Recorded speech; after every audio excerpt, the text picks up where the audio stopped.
කියාරා අයුබෝවන් කොහොමද ඉතින් මගේ යාළුවන්ට හැමෝම හොඳින් නේද? සුපුරුදු සෙනෙහසින් අදත් ආරාධනා කරනවා මගේ vlog එකත් එක්ක රැඳී සිටින්න කියලා. ඔයාලා තාමත් මාව subscribe කරලා නැත්නම් අද vlog එක බලන ගමන්ම subscribe කරන්න. අද දෙසැම්බර් මාසේ 27 දැන් වෙලාව රෑ 9ට විතර ඇති. ඔයාලා බලනවා ඇති නේද මම මේ කොහෙටද යන්නේ කියලා. එහෙනම් යමු මාත් එක්ක ඕක්ලන්ඩ් එයාපෝට් එකට. අපි ගිහිල්ලා බලමු කවුද අද එන්නේ කියලා. අද අපි එයාපෝට් එකට ආවේ හස්බන්ඩ්ව ගන්න. රාජකාරී කටයුත්තක් වෙනුවෙන් ඕක්ලන්ඩ් වලින් බැහැරව සිටි ඔහු මාස 3කට විතර පස්සේ තමයි ආපහු ඕක්ලන්ඩ් වලට එන්නේ. පසුගිය කාල සීමාවෙදී බොහෝ දේවල් මට තනිවම කරන්න සිදු වුණා. විශේෂයෙන්ම නවසීලන්තය වගේ රටක අපිට තවත් කෙනෙක්ගේ උදව් ඉල්ලන්න තියෙන අවස්ථාවන් බොහොම අඩුයි. මොකද හැමෝම බොහොම කාර්යබහුල ජීවිත ගත කරන්නේ. ඉතින් බොහෝ දේවල් අපිට අපි විසින්ම කරගන්නට වෙනවා. විදේශ රටවල් වල ජීවත් වන හැමෝටම මේ පොදු දෙයක්. අපිට අපේ රටේ නම් අපගේ දෙමව්පියන් ඥාතීන් ගොඩාක් දෙනෙක් ඉන්නවා අපිට උදව් කරන්න. නමුත් අපි විදේශ රටක පදිංචියකට ආවහම අපිට අපේ ජීවිත තනිවම ගොඩනගා ගන්නට අපිට සිදු වෙනවා. ඕක්ලන්ඩ් එයාපෝට් එකේ ඉඳන් විනාඩි 35ක් විතර යනවා අපිට ගෙදර යන්න. එහෙනම් ගෙදර ගිහිල්ලා අපි හම්බ වෙමු. සෑහෙන දවසකට පස්සේ තමයි අපි 5 දෙනාම එකට එකතු වෙලා මේ විදිහට ඩිනර් එක ගන්නේ. පසුගිය කාලේ ටයිම් ඩිෆරන්ස් එක නිසා අපිට කතා කරන්න තිබුණු අවස්ථාවන් ගොඩාක් මිස් වුණා. ඒ හින්දා ආයිත් කනක් ඇහිලා ඉන්න බැරි වෙන්නම කතා කරන්න ඕනේ නේද? මේ හස්බන්ඩ් ආපු දවසට පහුවෙන්දා මට හිතුණා ඔයාලට මගේ ගාඩන් එක ගැන පොඩි අප්ඩේට් එකක් දෙන්න. මගේ බීට්රූට් ගස් ටික නම් හොඳට හැදීගෙන එනවා. මේ බටු පැලේ නම් හරිම හෙමින් තමයි හැදෙන්නේ. ඉතින් බලන්නකෝ මගේ මාළමිරිස් ගස්වල මාළමිරිස් හැදිලා තියෙන විදිහ. ඔයාලට පේනවද මගේ බණ්ඩක්ක පැලේ?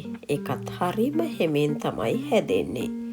කරපිංච පැලේ නම් දැන් හොඳට හැදීගෙන එනවා. වින්ටර් එකේදී මේ කරපිංච පැලේ කොළ ටික ඔක්කොම කහ පාට වුණා. දැන් තමයි අහපව් කොළ පාට වෙලා තියෙන්නේ. මාළු මිරිස් නම් හැම ගහකම මාළු මිරිස් කරල් 2ක් 3ක් වගේ තියෙනවා. ගස් පුංචි වුණාට මාළු මිරිස් නම් හොඳට හැදිලා තියෙනවා. මේ පාර මම පැල ගන්නකොට මිරිස් පැල කියලා හිතලා මාළු මිරිස් පැල තමයි ගොඩක් අරන් තියෙන්නේ. ඒ නිසා මගේ ගාඩන් එකේ ගොඩාක් මාළු මිරිස් පැල තියෙනවා. ඉතින් මේ බලන්නකෝ මගේ කැප්සිකම්. ඔයාලට මොකද හිතෙන්නේ? දැක්කහම ආස හිතෙනවා නේද? ඊළඟට බලන්නකෝ මගේ තක්කලි පැල ටික. ඔයාලට පේනව නේද? තක්කලි ගොඩාක් හැදිලා තියෙනවා. නවසීලන්තයේ ජීවත් වන අපිට සමයකේදී විතරයි මේ වගේ වගා කටයුතු කරන්නට පුළුවන්. සමයකේදී අපිට සාමාන්‍යයෙන් රෑ 8-9 විතර වෙනකන් ඩේ ටයිම් එක තියෙනවා. ඉතින් ඒ නිසා මගේ හවස් වරුව නම් ගොඩාක් වෙලාවට මම ගාඩන් එකේ තමයි ඉන්නේ.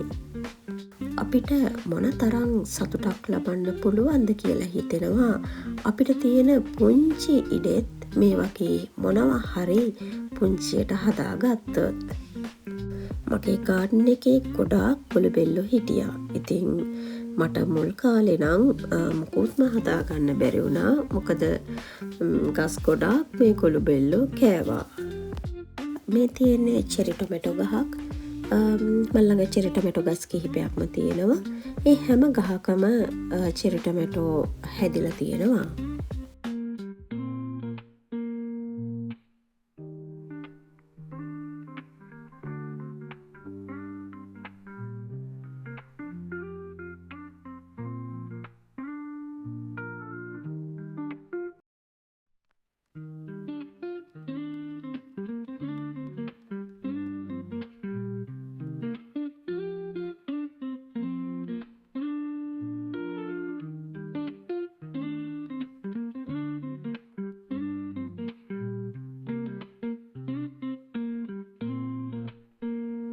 මේ තියෙන්නේ කේල් ගහක්.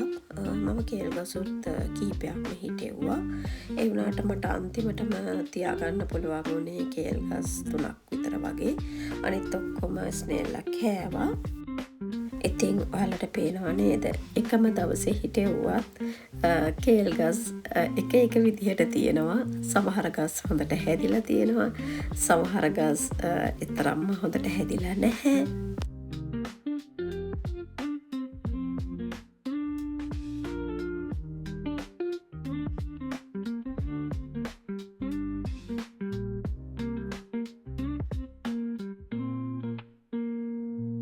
මේ බටු ගහනං ටිකක් ලොකුයි.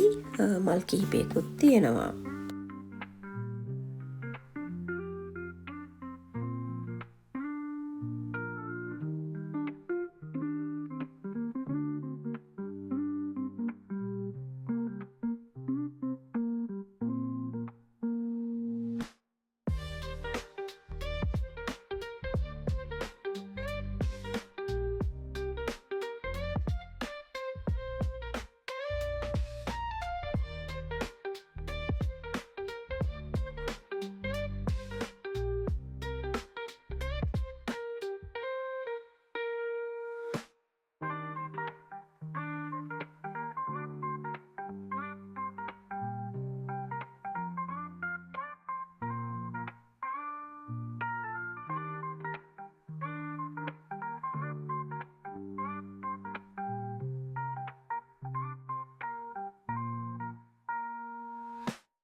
ඉතින් බලන්නකො මගේ මේ මිරිස් ගහ. මේ මිරිස් ගහේ නම් මිරිස් ගොඩක් තියෙනවා.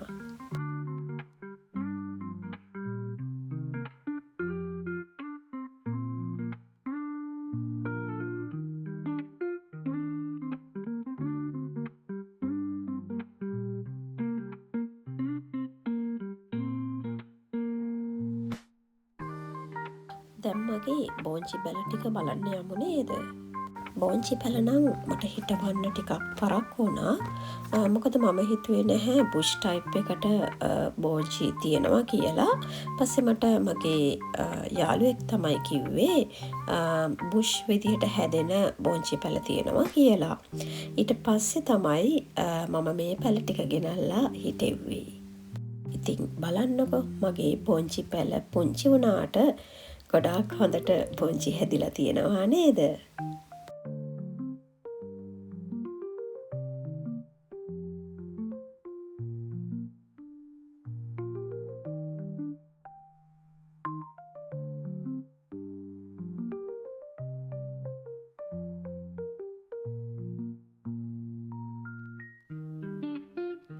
අද මට හිතුණා මම මොනවද මගේ කාඩන් එකෙන් කඩාගත්තේ කියලා ඔයාලට පෙන්නන්න.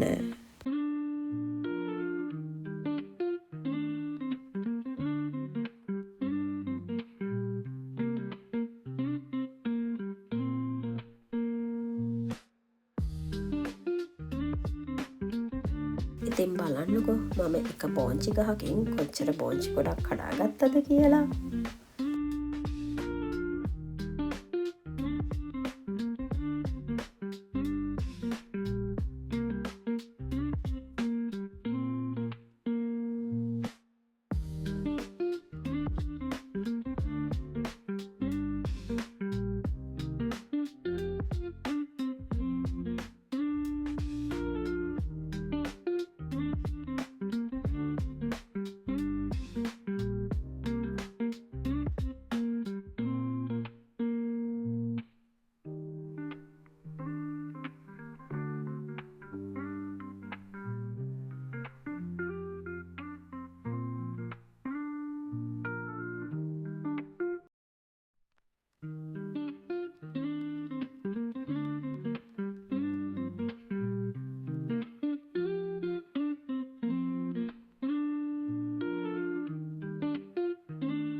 අද දවසේ මං එළවලු කඩාගත්තේ මේ විදිහටයි.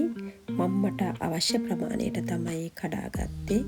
මොකද මට මිරිස් එහෙමනම් ඕන වෙලාවට කඩා ගන්න පුළුවන් නිසා මම ඔක්කොම කැඩුවේ නැහැ. ඉතින් ඔයාලට මොනවද හිතෙන්නේ මගේ පොඩි ගාඩන් එක ගැන? මම නම් ගොඩාක් සතුට වෙනවා. මගේ හවස් කාලය ගොඩාක් වෙලාවට මගේ ගාඩන් එකේ තමයි මං ඉන්නේ. ඉතින් හරිම සතුටක් දැනෙනවා. එන්නකෝ මාත් එක්ක යන්න මගේ ගාඩන් එකේ තියෙන මල් බලන්න. මම හරිම ආසයි වින්ටර් සීසන් එකට. ඒ වුණාට මේ වගේ රෝස මල් හැදිලා තියෙනවා දකින්නකොට නම් හැමදාම සමයක තියෙනවා නම් කොච්චර හොඳද කියලා හිතෙනවා. මම නම් හරිම ආසයි රෝස මල් වලට. ඔයාලත් ආසයි නේද?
මාත් එක්ක රැඳී උන්නාට බොහෝමත්ම ස්තුතියි.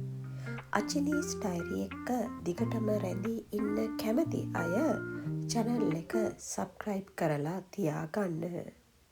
ආයෙත් දවසක හම්බ වෙමු.